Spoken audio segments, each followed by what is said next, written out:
Bienvenue sur CineSensei, je suis Mehdi. Dans notre épisode 16, aujourd'hui, nous allons parler de la franchise Pokémon de chez Nintendo. C'est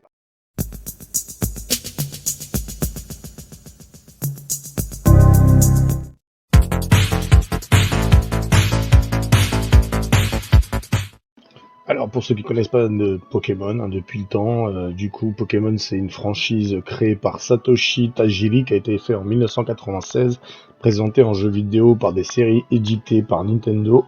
En 2010, les jeux Pokémon se sont vendus à environ plus de 250 millions d'unités. Le jeu vidéo Pokémon Rouge et Bleu, c'est le premier jeu qui est sorti dans la licence Pokémon, s'est vendu à plus de 30 millions d'exemplaires. Le fait est que ce jeu a battu le record dans l'histoire des jeux vidéo. Voilà, tout simplement. C'est aussi du coup des séries animées, qu'il y a 24 saisons. C'est aussi 26 films, dont un live qui est sorti il y a pas longtemps, en 2019, qui s'appelle Détective Pikachu, on va en parler. Il y a 32 jeux au total et bien sûr 898 Pokémon répartis en 8 générations sans compter la méga évolution et la primo résurgence et les autres formes. Donc je vais pas me prétendre expert en Pokémon, bien sûr. Moi j'ai connu Pokémon comme tout le monde à la télévision, enfin c'était la fin du Club Dorothée, donc j'étais déjà grand. Donc cela dit, la première fois j'ai pas forcément accroché, j'ai trouvé ça pas très intéressant. C'était plus ciblé pour les enfants, bien sûr, faut pas chercher à comprendre. Et c'est plus tard, beaucoup plus tard, où malheureusement il m'est arrivé un accident, je crois que c'était au travail, je crois que je me suis pété le poignet dans une chute. Et du coup, j'avais un ami proche à moi qui était fan de Pokémon, qui a commencé à m'en parler, à me montrer les jeux vidéo. Et au début, j'étais pas chaud du tout. Et après, il m'a ramené sa console, j'ai joué avec lui. Et puis du coup, j'ai trouvé ça pas mal. Du coup, je me suis lancé dans le premier jeu. Je me suis lancé dans Pokémon Rouge et Bleu. Je les ai pas tous faits. J'en ai suivi quelques-uns sur la Wii, je crois, et sur la Switch, bien sûr. Tous les autres versions, je les ai connues sur DS. Moi, j'ai eu la DS pendant un moment, j'ai eu la DS Lite aussi, parce que c'est des jeux à la base qui sont sortis sur jeux portables, bien sûr. Il y a eu très peu de jeux sur console. Forcément, moi, j'étais pas forcément chaud pour jouer sur portable. J'étais plus chaud pour jouer sur console de salon, c'était plus sympa. Et puis après, au final, quand tu prends les transports en commun, dans le bus et tout ça, c'est vrai que quand tu te fais chier, un petit jeu Pokémon, ça fait passer le temps, ça te fait changer un peu, ça change un peu. C'est frais, donc l'histoire est simple. Vous jouez le rôle d'un jeune garçon ou d'une jeune fille que vous personnalisez, bien sûr, son nom, son prénom, ses habits, enfin tout. Et du coup, vous partez dans le monde imaginaire qui est envahi de Pokémon, et du coup, vous voulez devenir dresseur Pokémon. Et pour ça, il faut se balader de ville en ville avec nos Pokéballs pour attraper des Pokémon et défier les champions d'arène. Et en fait, au fur et à mesure des villes que vous allez, vous affrontez le champion, vous débloquez des badges ou autres, et une fois que vous avez tous les badges, vous pouvez affronter les champions des champions pour devenir maître Pokémon. Et vu que j'ai parlé d'abord du jeu vidéo, donc forcément, ce qui est intéressant, c'est qu'on vous donne le premier, au début, on vous donne un Pokémon que vous choisissez. En général, ça dépend des versions, vous en avez trois, parce que Nintendo était très très fort. C'est à un moment donné où Nintendo ne marchait plus si bien que ça, les jeux vidéo ne marchaient moins bien qu'avant. Il y avait que Zelda et Mario, bien sûr, qui fonctionnaient, les autres jeux ne fonctionnaient pas. Et le fait qu'ils aient lancé Pokémon à un moment donné où c'était un peu mort, en fait, Nintendo, ça a relancé la licence. Nintendo est redevenu un truc de malade grâce à Pokémon, parce qu'il faut remercier Pokémon, bien sûr, parce que sans Pokémon, Nintendo ne serait pas là aujourd'hui. Je pense que même sans Zelda et sans Mario, ils ne seront pas là du tout aujourd'hui. Bien sûr, il y a eu à chaque fois, ils ont eu deux versions, ils ont été très malins, très marketing. À chaque fois que vous débloquez, vous achetez une version Pokémon, chaque année, il y en a un qui sort, donc vous savez que chaque année, un jeu Pokémon arrive. Et chaque fois, vous avez soit deux versions, et en fait, les deux versions, c'est un Pokémon légendaire différent. Et là, c'est très très malin, parce que ça veut dire que en gros, on vous pousse, pour les collectionneurs, à acheter les deux versions, si vous voulez les deux versions. Il y a aussi des jeux de cartes, il y en a beaucoup, il y a des jeux, il y a le Pokémon Go sur téléphone mobile, et du coup, le fait qu'en fait, que vous évoluez dans une aventure, c'est un peu RPG, du coup, vous êtes avec votre compagnon et que vous évoluez au fur et à mesure. Donc, plus ça va, plus l'expérience monte et plus votre personnage devient fort avec ses Pokémon.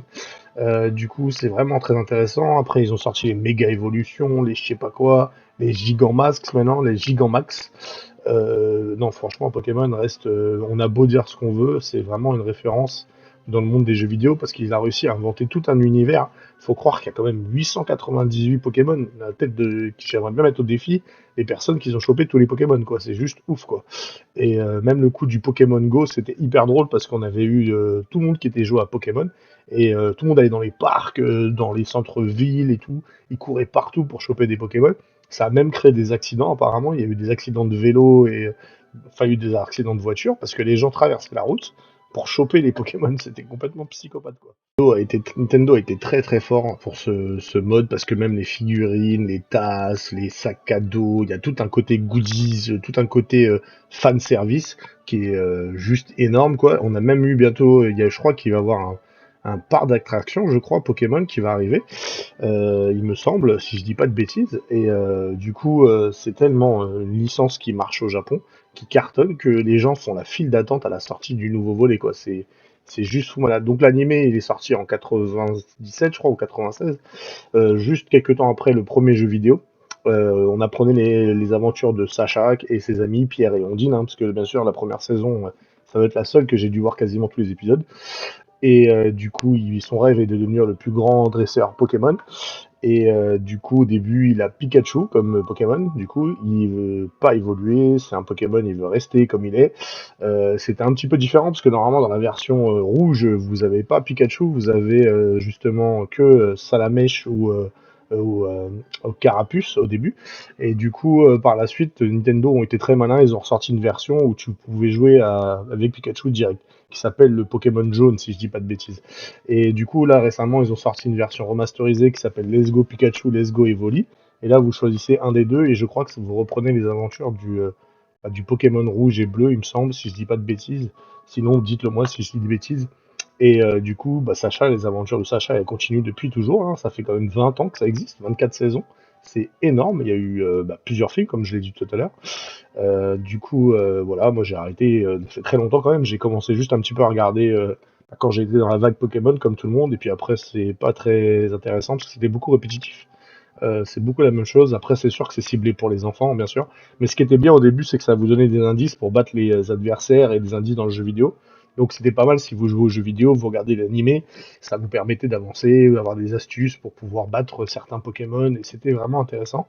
Du coup, je ne sais pas comment ça a évolué, du coup, je n'y regarde plus, je vais pas vous mentir. Des fois, je tombe sur un film sur Netflix, je sais qu'il y a eu deux films qui sont sortis, Je te choisis, et l'autre est sorti, je ne sais plus quoi. Il y a beaucoup de séries, beaucoup de films sur Netflix. Allez regarder à l'occasion. Et dites-moi ce que vous en pensez. Alors, en 2019, Nintendo et The Pokémon Company ont décidé de lancer le premier film live sur les aventures de Pikachu sous forme du détective Pikachu, qui est basé sur un jeu vidéo d'ailleurs qui s'appelle Detective Pikachu, qui était sur 3DS et qui était sorti en février 2016. Donc le film live qui est sorti en 2019, c'est Robert Letterman, le réalisateur, qui a fait les voyages de Gulliver. Il a participé à des scénarios d'ailleurs de Shrek apparemment, ce que j'ai remarqué. L'acteur principal, enfin celui qui fait la voix de Pikachu détective, là, c'est Ryan Reynolds, qui a joué dans Deadpool, hein, tout le monde le connaît. Du coup, le héros, l'acteur, il s'appelle Justice Smith. On l'a vu dans Jurassic World, la dernière trilogie de Jurassic Park. Et Ken Watanabe, qu'on a vu dans Batman Begins, Le Dernier Samouraï, et plein d'autres. Voilà. Donc, c'est la première fois qu'un film live sort sur Pokémon, hein. Du coup, c'est la première fois qu'on les voit dans la vraie vie. Graphiquement, visuellement, il est très très beau. Après, l'histoire est simple, hein. C'est un jeune garçon qui recherche son père qui a disparu. Et il est aidé par le détective Pikachu. On va pas aller plus loin, on va rester on va pas vous spoiler. Donc dans sa base globale, il était pas mal, en sachant que c'est un premier essai du film Détective Pikachu. Malheureusement, il devait avoir une suite, mais je crois qu'il n'a pas bien fonctionné au cinéma, qui a été prévu et qui a été annulé d'ailleurs, parce que bah, apparemment les résultats n'ont pas été là. Et du coup, c'était surtout un test pour voir si vous adhérez ou pas dans le monde réel avec les Pokémon, quoi. Et je pense que faire un film Pokémon, c'est très très compliqué. Allez le voir. Je sais qu'il est à location sur YouTube et sur Amazon Prime Video. Vous pouvez l'acheter aussi en DVD ou en Blu-ray. Peut-être qu'un jour on verra sur les plateformes de streaming, mais c'est vrai que, à mon avis, c'était vraiment un test. Ils ont pas voulu trop prendre de risques. Donc l'histoire, allez, en soi, elle tient la route, quoi. Je pense que c'est les Pokémon dans le monde réel, je pense que les gens ils ont pas adhéré en fait. Ça va peut-être être mieux d'en faire dans l'autre sens, quoi, qu'il apparaît dans le monde des Pokémon et pas l'inverse, quoi. Pas que les Pokémon débarquent dans le monde des humains, quoi. Enfin, c'est que mon avis. Après, allez voir, dites-moi vos opinions, dites-moi ce que vous en pensez. Donc, j'espère que cette émission vous a plu.